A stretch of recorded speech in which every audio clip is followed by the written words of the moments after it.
क्या आपको लगता है कि क्या स्ट्रेंथ दोनों टीम की हो सकती है? मोस्ट लाइकली कम्बिनेशन तो समहाउ दोनों टीम अपने विनिंग कम्बिनेशन के साथ आएंगे, या आपको लगता है कोई चेंजिंग भी हो सकती है?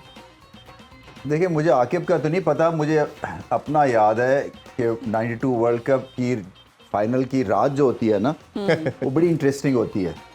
इसलिए कि आपको ऑब्वियसली आप सोच रहे होते हैं व्हाट इफ़ के अभी जहन में आता है कि अगर मैं जल्दी आउट हो गया तो क्या होगा, और फिर अगर हम मैच हार गए, यहाँ तक पहुँचे हैं, बट यहाँ तक पहुँचे हैं तो फिर हम ये भी सोचते थे कि यहाँ तक कोई दूसरा बार हुआ है और हम आ गए हैं तो हमारा लकी डे हो सकता है। बट मुझे अभी तक वो वॉक याद है जो हमने हिल्टन होटल से वो जो एक उनकी लॉन्स थे ना, उसके बीच में से किया था, पता नहीं टेनिस के उधर होते हैं, और हम हमारी हालत चेक करें, वर्ल्ड कप का फाइनल खेलने जा रहे हैं, होटल से निकले, अपने अपने दो प्लेयर जो है पैदल जा रहे हैं, वो फैंस भी बीच में जा रहे हैं, जाके तो ग्राउंड में जाके। मगर मुझे ये याद है कि वो जो था ना, वो बड़ी रिलैक्सिंग किस्म की वॉक थी। इसलिए कि वो थी कोई 10 मिनट की, तो 10 मिनट की वॉक के वो जो माइंड था ना, क्योंकि लतीफ़े हुए क्रिकेटर्स हों और लतीफ़े ना, ये बड़ा कम होता है, तो वो उससे खासा माहौल रिलैक्स हो गया था। तो ये अपने जो है ना टेम्परामेंट पे काबू पाना है, नंबर 1। नंबर 2, ऑस्ट्रेलिया, भारत सोचेगा कि ये टीम जो है ना, ये चिच्चड़ किस्म की टीम है, ये पड़ेगी हमें। और वो भी उन्होंने जो कमिंस ने लास्ट बात की है ना, we are so looking forward to playing the final against India, तो उन्होंने एक तरह से वार्निंग भी दे दी है कि we are ready for you. तो ये मुकाबला उस लिहाज से होगा। मगर मैं फिर कहता हूँ कि भारत बहुत आगे निकल गया है, इस वर्ल्ड कप में आउटस्टैंडिंग खेल रहा है, और फिर भी अगर वो थोड़े बहुत उनको टर्बुलेंट झटके लगते हैं, फिर भी वो जीतेगा। वो मुझे ऐसा लगता है। रोहित शर्मा की लीडरशिप और कमिंस की लीडरशिप का कंपैरिजन अगर हम देखें तो ज़्यादा स्ट्रॉन्ग क्यों लगता है? क्योंकि वो भी टेस्ट चैंपियनशिप जीत के आए। देखें, एक तो जो भारतीय टीम में कुछ 4-5 तो इनके आई थिंक IPL के लीडर्स हैं, जिसमें KL राहुल है, जिसमें रोहित है, जिसमें विराट है। ये और इसलिए आसान है ये टीम को मैनेज करना, क्योंकि इनको पता है इनके रोल्स क्या है, डिफाइंड है, क्लैरिटी है। विराट कोहली जाता है, वो एंकर बनता है, बड़ी हिट्स नहीं वो लगाता है। सो इसके इर्द गिर्द जो है वो सूर्य कुमार है या दूसरा श्रेयस अय्यर है। तो ये टीम जो है ना वेल ऑयल्ड है, और स्टोन सेट कप्तान कर रहा है, वो जाता है और बेबाकी से खेलता है। इसका मतलब ये है कि हम पकड़ लेंगे, फिक्र ही ना करो। और वो इतना ज़्यादा हमले से फिर आप बैकफुट पे डाल देते हैं आप जी। तो मेरे ख्याल से लीडरशिप की क्वालिटी इसमें बहुत ज़्यादा है। कमिंस में भी बहुत अच्छा है। देखें, वो ऑन द जॉब सीखा है, और उसके लिए भी उसको ये पता है कि जब उसका एक मेजर प्लेयर चलेगा तो 160 ही करेगा फिर।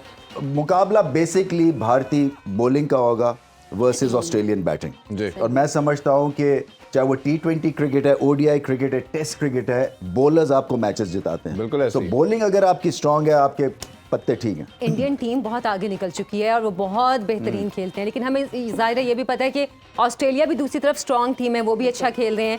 ऑस्ट्रेलिया को इंडिया को हराने के लिए क्या स्ट्रेटजी अपनानी चाहिए, और टॉस कितना अहम है?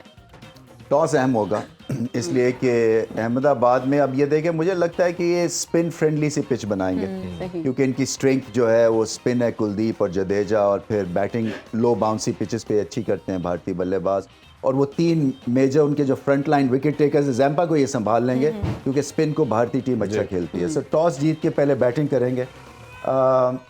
हराने का अच्छा आपका क्वेश्चन है। देखें, अप फ्रंट एग्रेसिव विकेट्स, और ऑस्ट्रेलिया फील्डिंग के थ्रू प्रेशर डालता है, और फील्डिंग ऑफ लेट बहुत अच्छी कर रहे हैं, कैचेस कर रहे हैं, रन आउट करते हैं, और फिर यही वही बात है कि डीप तक लेके जाते हैं मैच को।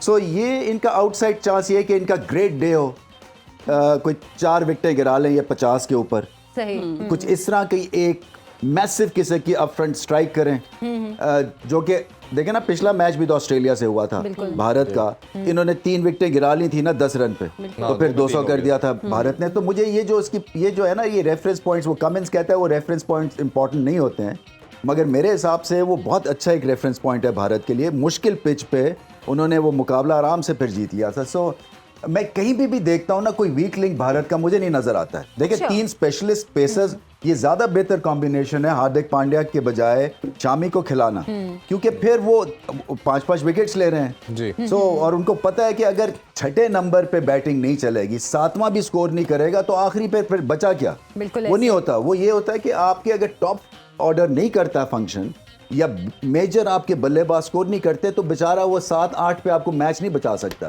कहीं ना कहीं हमें लगता था कि वन डायमेंशनल किस्म की इनकी बैटिंग लाइनअप है, सब हिटर है और स्टीव स्मिथ को भी इन्होंने बाहर बिठाया। जब कल हमने देखा और बांग्लादेश के मैच में उससे एक स्टेबिलिटी हमें नजर आई इनकी साइड के अंदर और लगा कि ये अब बैलेंस साइड नजर आ रही है। आप कैसे समझते हैं कि इनको रखना चाहिए था थ्रू आउट और अब इनके आने से कितना बेनिफिट होगा टीम को?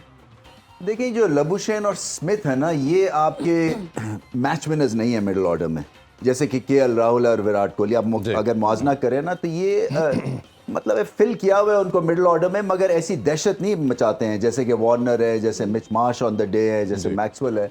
सो मैक्सवेल का देखें ना इम्तहान पड़ेगा जडेजा और कुलदीप से, और अगर स्पिनिंग ट्रैक है वो फंस जाते हैं क्योंकि क्वालिटी की स्पिन है ना, एक जगह पे बॉल करते हैं। सो और इसी तरह से स्मिथ जो है वो सेट भी हो जाएं तो वो मैच लेके नहीं जा सकते तने तना। ऐसे ही तो ये चीज़ें हैं जिनका बट वही बात है, वार्नर चल गया, वार्नर अब जब सीम मूवमेंट होगी इंडियन बॉलर्स की तो वो भी फंसते हैं, वो बॉडी से दूर खेलते हैं। जी। मुझे कहीं ऐसा नहीं लग रहा है, मैं कोशिश भी कर रहा हूँ कि ऑस्ट्रेलिया को मैं कोई 50-50 का चांस दूँ, बट जो जिस तरह से भारत अभी तक पहुंचा है और ये है इंडिया में खेल रहे हैं देखें, और कंडीशंस इनको सूट करती रही है। इन्होंने पिक किए हैं वो सेंटर्स जहां पे इनको सूट करती है इनकी क्रिकेट को। वैसे भी मैं समझता हूँ दूसरी टीम को भी मैच में होना चाहिए था, मगर इन्होंने साथ नहीं लगने दिया। आप देखें ना क्या क्या हाल किया इन्होंने। ये नॉकआउट मैच में वर्ल्ड रिकॉर्ड है 400 स्कोर करना। देखिए एक जो ऑस्ट्रेलिया मैच जीत के आया ना, टफ मैच जीत के आया है, तो वो बैटल हार्डन्ड है क्योंकि ये बहुत बड़ा मुकाबला था उनका। और मुझे ऐसा लगता है ये हाई स्कोरिंग मैच होगा, जिसमें कोई शक नहीं है। ये आपने सेमीफाइनल देख लिया, बहुत ही हाई। मैं नहीं सोच रहा था कि 400 कर देगी भारत की टीम, बट 400 वर्सेस 350 350, सो ये होगा तो हाई स्कोरिंग, बट एडवांटेज है भारत को। अच्छा जी जी जी मीसर कि इंडिया अब तक जो है इस वर्ल्ड कप में अनबीटेबल रहा है। अब अगर इसको हराना है ऑस्ट्रेलिया को तो क्या स्ट्रेटजी रखनी चाहिए? स्ट्रैटेजी ये है कि 8 बंदों से ये खेलें और बाकी सबको वार्डरोब में बंद कर दें। 3 को जो है वो किसी तरह से पेट खराब हो, कुछ ऐसी चीज हो, फिर ये जाते हैं। जैसे पाकिस्तान की बार पूरी टीम को अंदर बंद कर दे, ड्रेसिंग रूम में बंद कर दें। देखिए ये फाइनल है, फाइनल के लिए ना आप गेयर्ड अप होते हैं, और फाइनल के लिए ना आप वही बात होती है सारी किश्तियां जला के जाते हैं, क्योंकि ये आपको ग्लोरी हासिल करने का दिन होता है।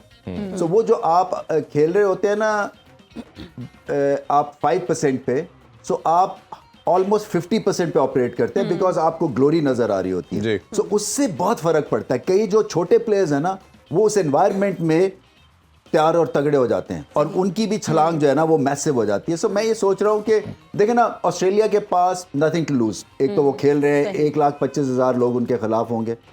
दूसरा ये है कि वो अगर भारत को हराते हैं और इतनी बड़ी टीम को, वो बहुत देर तक उनके चर्चे होंगे। बिल्कुल होंगे। और तीसरी चीज ये है कि वो टेम्परमेंटली भारत से ज्यादा स्ट्रांग है। जैसे बात कर रहे हैं ना कि प्रेशर जब पड़ेगा, अगर दोनों पे पड़ता है तो ऑस्ट्रेलिया बैटल हार्डन्ड है, मैच हार जीत के ऊपर आए, टफ मुकाबले किए, सो वो ज्यादा तैयार होंगे टू कैश इन। मैं ये समझता हूँ कि यहाँ पे जरूर एडवांटेज।